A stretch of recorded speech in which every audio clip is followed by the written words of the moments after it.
What's up, guys? We are back, and I got something in the back. Hey, double pun there. I don't guess that's a pun, is it? No. I try to be funny. Sometimes I nail it. Sometimes, well, We're just laughing at you. yeah. I guess if you're laughing at me or laughing with me, at least you're laughing. Anyways, guys, we about to start second part of that job right there and fix my air conditioner. Babe, you want to say anything? No. Sure? Yep. Don't put that camera on me. Already did. But let's What? what'd you do? She just adjusted herself, guys. She just adjusted her boobs. Let me show you butt. No, nobody Whoa, wants to see my butt. Alright, well, it's time to get to work. And let me show you. Oh, fall out of this thing. I just got me a burger. Some Burger King. Got a whole bag full of goodies. Minus this. This is Tender Springs for my RZR, my Razor. That's an evaporator and some lines.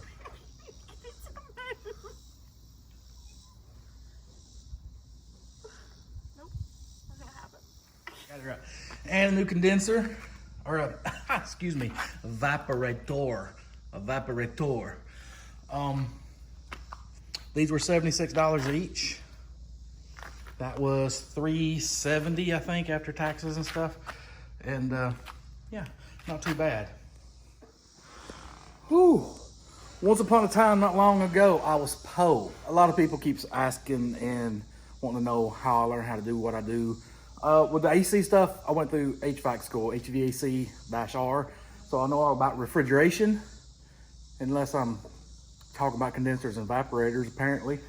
I went through school for that, so all systems, whether it's a freezer or a simple AC, they all work the same, whether it's in your big truck, your car, or even a deep freezer at the grocery store or whatever. But they're all the same. And growing up, I didn't have money to fix stuff. So even as a kid riding bikes, if I didn't learn how to fix my stuff when I broke it, I just done without. So it carried on as I got older, and not having money to replace things. If you don't fix it, you just go without. So I started learning how to fix things. Also, as a kid, I was always the kid that take apart my toys, little remote control cars. I always wanted to see how stuff worked. And I messed up a lot of toys. Mom used to get real mad at me. But after a while, I started learning how to put it all back together, and it still worked. And that's just followed me even to when I got the big trucks.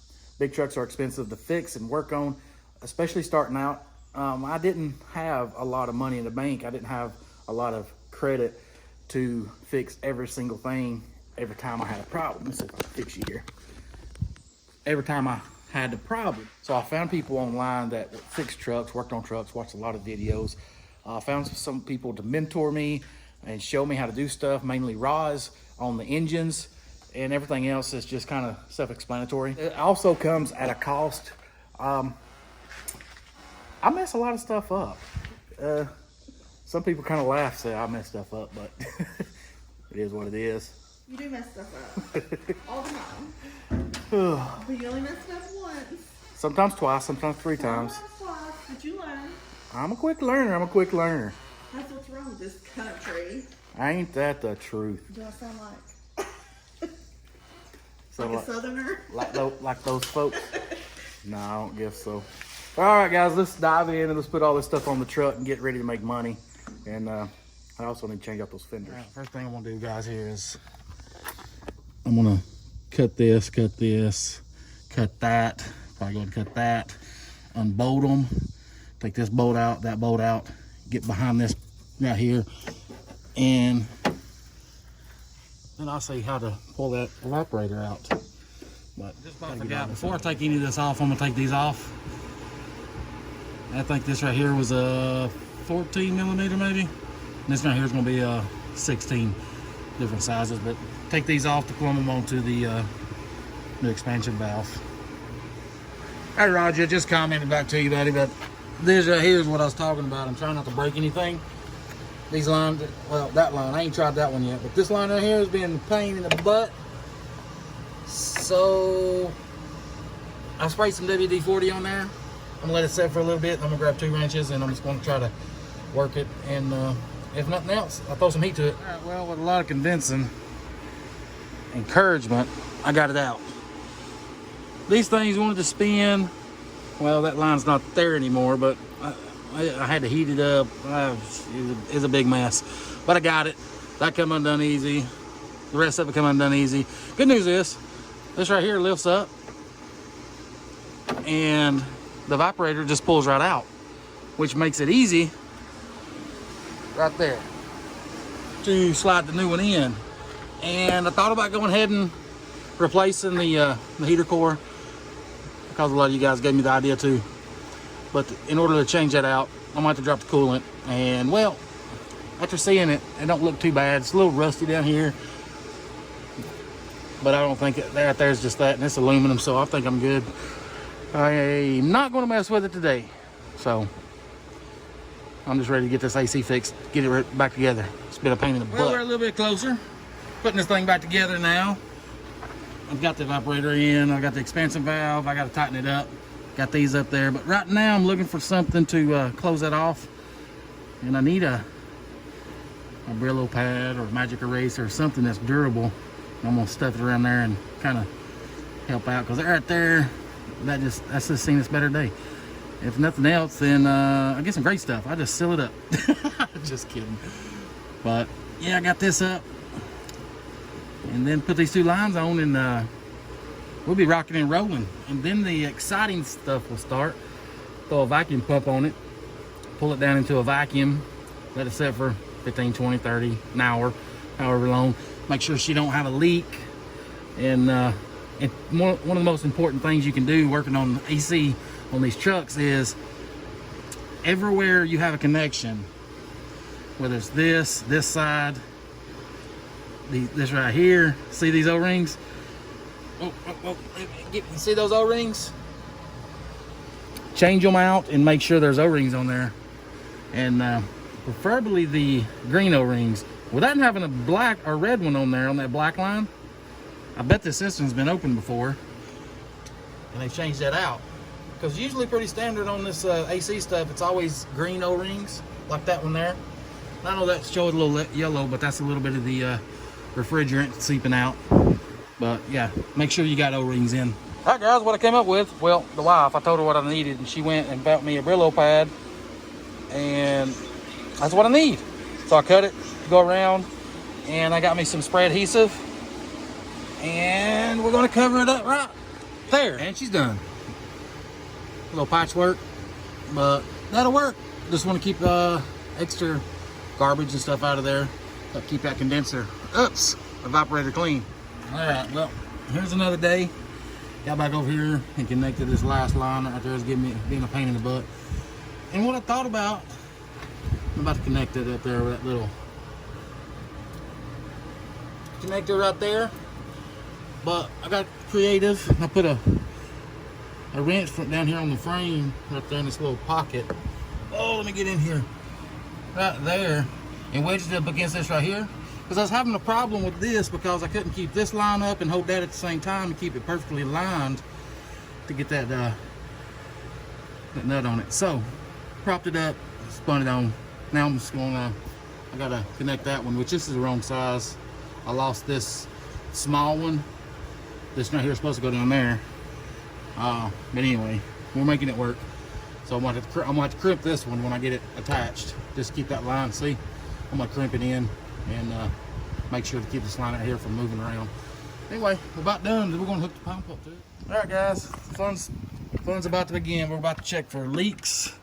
Got everything hooked up, everything tightened up, tweaked up. While I'm doing the vacuum, I'm gonna clean all this stuff right here, but hooked up to the low pressure line. Got power down here. And what we're looking for right here on the 0, we're gonna pull it down into a negative vacuum. I don't know where it's gonna go. Might be 20, might be 30, might be 10.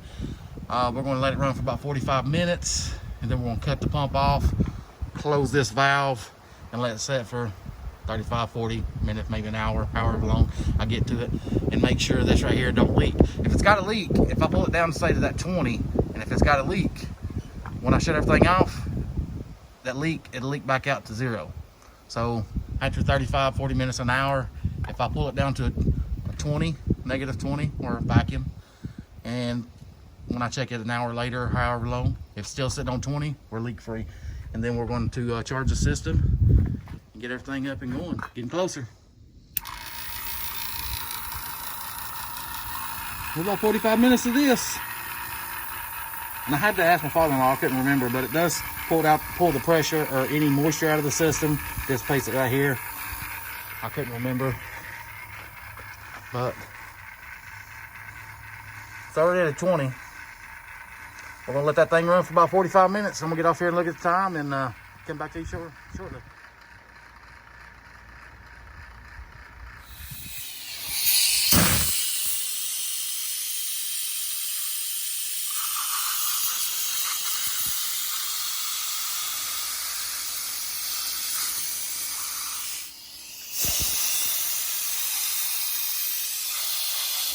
Yeah, that should do it.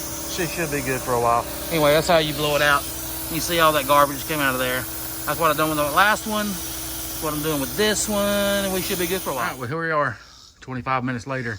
We ran the vacuum for 45 minutes, unplugged it, pulled it down to 30, and that was 25 minutes ago, and it's still holding with the pump off. So I'm about to get this bad boy out of there, hook back up to some cans of refrigerant, R134A, and put a can or two in there, then crank the truck up and cycle it up and dial it in.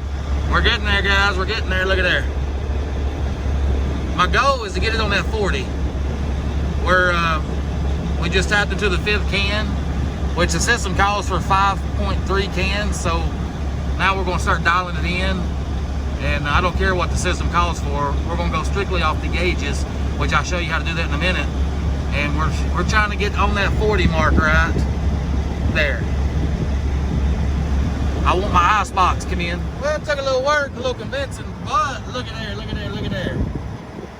Told you I was gonna get that 40 mark. Let me turn you. There we go. Maybe I got you. Maybe. Whew. So just look at that clean engine. And I need to take the sticker off. I taped that up so I wouldn't paint over it. Same with up there as well. But there you go. We hit our mark, 40 degrees, and she's ready to roll.